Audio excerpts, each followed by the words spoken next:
What vibe does this communicate in Pokemon trainer logic? I don't know, but that's not for me to decide. Skyen, I leave it in your capable hands. Not gonna lie, Matt, I half expected you to throw on the Khonshu mask for this, but okay then. What kind of Pokemon team would fit the vibes of Sir's superhero? Now, the easy way out would be to be like, oh, Lunatone for Moon Knight, Honchkrow for Khonshu, Muk for Venom, Spidups for Spider-Man, Armarouge for Super Sentai, and Palafin for the concept of superheroes. Way, that's the Marvel guy, here's his Pokemon. But that would also be pretty boring, and I think we can do something more interesting.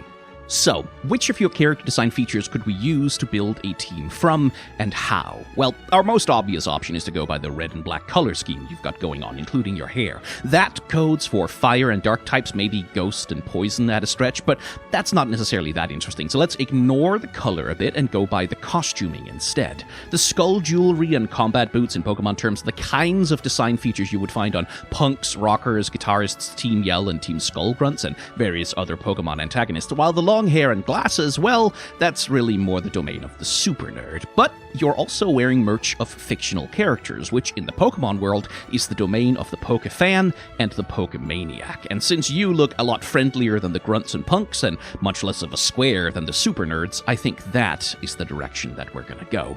So, some 10-year-old walks by you in the street, the exclamation mark pops up over your head, and Lunatone is still your first Pokemon. Not because of Moon Knight, this time that's just a bonus, but because you, with your eclectic mix of odd fashion features, are a subtype of the Pokemaniac.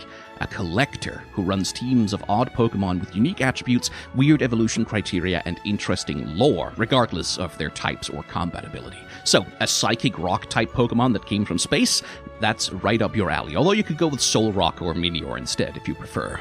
Next, you've got Shedinja, the discarded and seemingly dead shell of another Pokemon that has mystical damage immunities. How strange. We follow that with Porygon-z, a digital glitch Pokemon that requires both trading and a unique item to evolve. Then, a 3-segmented Dunsparce, which is a weird Pokemon based on a cryptid that has only a 1/100 chance of evolving into the 3-segmented form. And then, Armaldo, a kaiju version of a prehistoric shrimp revived from a fossil. And as a bonus, of course, it also looks like something that the Power Rangers would fight. Now, there's only one mythical Pokemon in the entire franchise which can breed, and that is Manaphy, which can breed with Ditto, but the result of those couplings will, for some reason, always be Phione, a similar but distinct mythical Pokemon, utterly unique in ecology, and that is the final member of your team, and the rarest piece in your collection.